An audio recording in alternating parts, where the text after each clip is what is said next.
Sino po ba at kailan unang nakilala ang salitang Kristiyano? Pakinggan po ninyo, babasahin natin ang Gawa 11:26.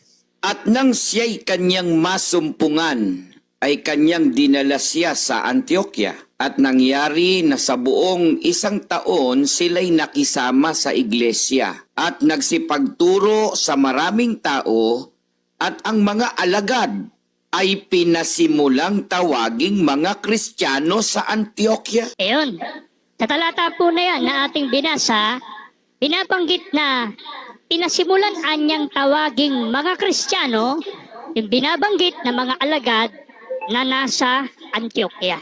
Oh, wala tayong total diyan mga kapatid. Gawa Kapitulo 11 versikulo 26 na binanggit na doon sa Antioquia unang tinatawag ang mga alagad na Kristiyano.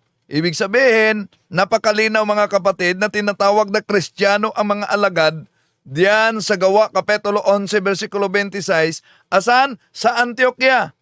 At huwag ding kalimutan na doon sa Antioquia, itong mga Kristiyano sa panahon ni San Ignacio ng Antioquia, isang obispo sa unang siglo mga kapatid, itinuturing na alagad ng apostol, ang unang gumagamit ng terminong Catholic in order to distinguish the true church founded by Christ and the schismatic church. So therefore, ang simbahang Katoliko na numero unong target nila ay may koneksyon sa mga apostol. Bakit may koneksyon sa mga apostol?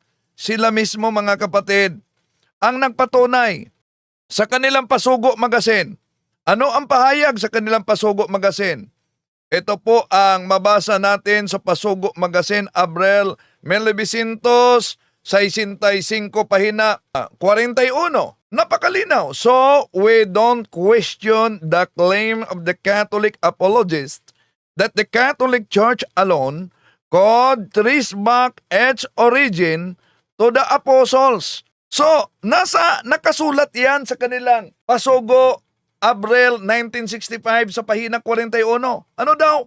We don't question the claim of the Catholic apologists that the Catholic Church alone could trace back its origin to the apostles. Itinuturo ng kanilang Pasugo Magazine na ang simbahang Katoliko ay matuntun umano sa mga apostol. Ibig sabihin, pinakilala yung historical claim na kasulat sa kanilang Pasugo Magazine. Kaya nga, hindi daw umano kine-question ang pag-angkin ng mga Catholic apologists na ang simbahang Katoliko ay siyang matuntun patungo sa mga apostol. Kung ang batayan, pagiging Kristiyano, ay koneksyon talaga sa mga apostol at sa ating Panginoon Jesucristo.